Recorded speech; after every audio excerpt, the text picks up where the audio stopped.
ഇത് എൻ്റെ 8ാമത്തെ സിനിമയാണ്.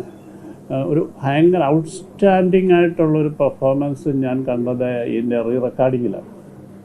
ഈ സിനിമയുടെ ഈ മ്യൂസിക് പാർട്ട് എന്ന് പറയുന്നത് പല ഭാഷയിലുള്ള പാട്ടുകൾ ചേർത്തിട്ടൊക്കെ വെച്ച് അത് എന്നെ കൺസിഡർ ചെയ്യാതെ പോയത് എന്നെക്കുറിച്ച് ആണ് ഞാൻ എൻ്റെ ഖേദം മുഖ്യമായി ഞാൻ പറഞ്ഞത്. കാരണം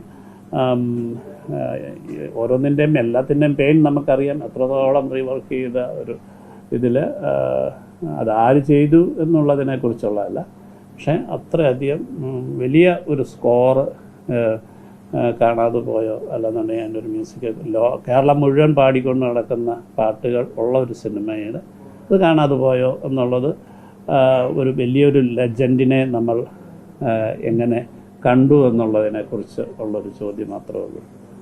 അത് ജൂറിയുടെ ഇഷ്ടമാണ്. എൻ്റെ വിഷമം മാത്രമാണ്, എൻ്റെ പരാമർശമല്ല, എൻ്റെ വിഷമമാണ് അതിനെക്കുറിച്ച്. എന്ന് വെച്ചാൽ നമ്മൾ ഓരോ ആർട്ടിസ്റ്റുകളെ നമ്മൾ ഇതിലേക്ക് കൊണ്ടുവരുമ്പോൾ അവരോടൊപ്പം വർക്ക് എങ്ങനെ ഒരു ബെസ്റ്റ് ഡയറക്ടറാകുന്നത് അവരുടെ എല്ലാം വർക്കുകൾ ബെസ്റ്റ് ആകുമ്പോഴാണ് അല്ലേ. ഫോട്ടോഗ്രാഫി ബെസ്റ്റ് ആകുന്നതും എല്ലാം നമ്മൾ പറയുന്ന ഫ്രെയിം, നമ്മൾ പറയുന്ന മൂഡ്, കാര്യങ്ങൾ, അല്ലെങ്കിൽ സൗണ്ടിങ്, ഇതെല്ലാം ഇങ്ങനെ വരുമ്പോൾ അങ്ങനെ ഏറ്റവും കൂടുതൽ ഞാൻ അത്തരം രീതിയിൽ വർക്ക് ചെയ്തിട്ടുള്ള ഒരു ഏരിയയോടാണ് ഇതിൻ്റെ ഒരു മ്യൂസിക് എന്ന് പറയുന്നത്. അതുമാത്രമാണ്, അതാണ് എനിക്ക് വളരെ ആശ്ചര്യപ്പെടുത്തിയ ഒരു കാര്യം കൂടി. നജീബിനെ പോലെ തന്നെ ഇമ്പോർട്ടന്റ് ആയിട്ടുള്ള ഒരു കഥാപാത്രമാണ് ഹക്കീമും ഇബ്രാഹിം ഖാദിരിയും ഒക്കെ. അതില് ഹക്കീമിന്റെ കാര്യം എടുക്കുകയാണെങ്കിൽ പൃഥ്വിരാജിനെ പോലെ തന്നെ ഒരുപാട് ബോഡി ട്രാൻസ്ഫോർമേഷൻ ഒക്കെ നടത്തിയത്. അപ്പം ആ ഒരു കാസ്റ്റും അതിനും ഒരു അംഗീകാരവും കൂടി കിട്ടുവാണ് ഗോകുലിന്റെ ആ കഥാപാത്രത്തിന്. നമുക്ക് ഞാൻ ആദ്യം തുടക്കത്തിൽ തന്നെ പറഞ്ഞു, ഗോകുൽ എന്ന് പറയുന്ന ഒരു പുതിയൊരു കുട്ടി. അപ്പോൾ ഇതിൻ്റെ ഒരു പിന്നിൽ ഒരു അഭിനയത്തിനോടൊപ്പം തന്നെ ആ ആൾ കൊടുത്തൊരു ഡെഡിക്കേഷൻ എന്ന് പറയുന്നുണ്ട്. അയാളുടെ ഒരു ജീവിതത്തിൻ്റെ ഒഴുക്ക് തന്നെ മാറിപ്പോകുന്നൊരവസ്ഥ. ഞാൻ ആ കുട്ടിയെ പരിചയപ്പെടുന്ന സമയത്ത് അയാളുടെ ഒരു +2 കഴിഞ്ഞിട്ടുള്ള അടുത്തൊരു ഡിഗ്രി തലത്തിലേക്ക്, അപ്പോൾ ഡിഗ്രിക്ക് ചേർന്നിട്ട് പോലും അത് കംപ്ലീറ്റ് ചെയ്യാൻ പറ്റാതെ ആ ഡിഗ്രി അയക്കില്ല, അയക്കിനും ഡിഗ്രി ഇല്ല, അയാൾ വേറെ ഒരു. അപ്പം ഇത് എനിക്ക് തോന്നുന്നു തന്മാത്രയിലും അങ്ങനെ തന്നെയായിരുന്നു.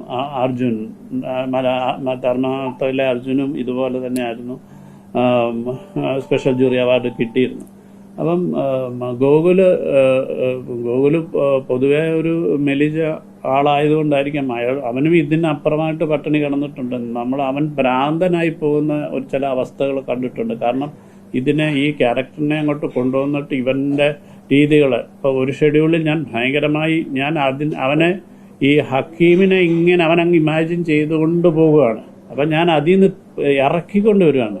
അപ്പം വീട്ടിൽ പോലും അവൻ ബിഹേവ് ചെയ്യുന്നത് വേറെ, അങ്ങനെ ഒരു വലിയൊരു ലൈഫിനെ ഒരു കഥാപാത്രത്തിലേക്ക് എത്തിക്കാനായിട്ടുള്ള ഒരു തുടക്കക്കാരനായതുകൊണ്ടായിരിക്കും വലിയൊരു ശ്രമം നടത്തിയിട്ടുള്ളൊരു കുട്ടിയാണ്. അപ്പോൾ ആ കുട്ടിക്ക് സ്റ്റേറ്റ് ഓണർ ചെയ്യുന്നു എന്ന് പറയുന്നതാണ് അതുകൊണ്ടാണ് ഞാൻ പറഞ്ഞത്, ഈ അവാർഡിൽ ഏറ്റവും ഞാൻ സന്തോഷിക്കുന്നത് ഗോകുലിന്. ഞാനിപ്പം പറയാം, നമ്മുടെ ഒരു വലിയൊരു ഉത്തരവാദിത്വം, ഒരു ഡയറക്ടർ പറഞ്ഞതിൻ്റെ പേരിൽ അയാളുടെ ഭാവി തന്നെ കളഞ്ഞിട്ട്, അയാളുടെ വിദ്യാഭ്യാസം കളഞ്ഞിട്ട് അയാളൊരു സിനിമയ്ക്ക് വേണ്ടി ഇറങ്ങുന്നു.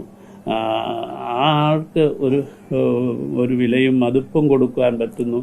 ഇതൊന്നും ആ വിശ്വാസത്തിന് ഞാൻ കൊടുക്കുന്ന വിലയാണ്.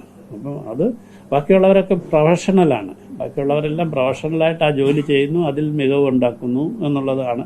പക്ഷേ ഇത് തീർത്തും ആ കുട്ടിക്ക് ഗോകുലിന് കിട്ടിയ വലിയ അപ്രിസിയേഷനായിട്ട് തന്നെ കരുതാം. അത് കിട്ടാതിരുന്നെങ്കിൽ ചിലപ്പം ഈ സന്തോഷം ഒന്നും ഉണ്ടാവില്ല.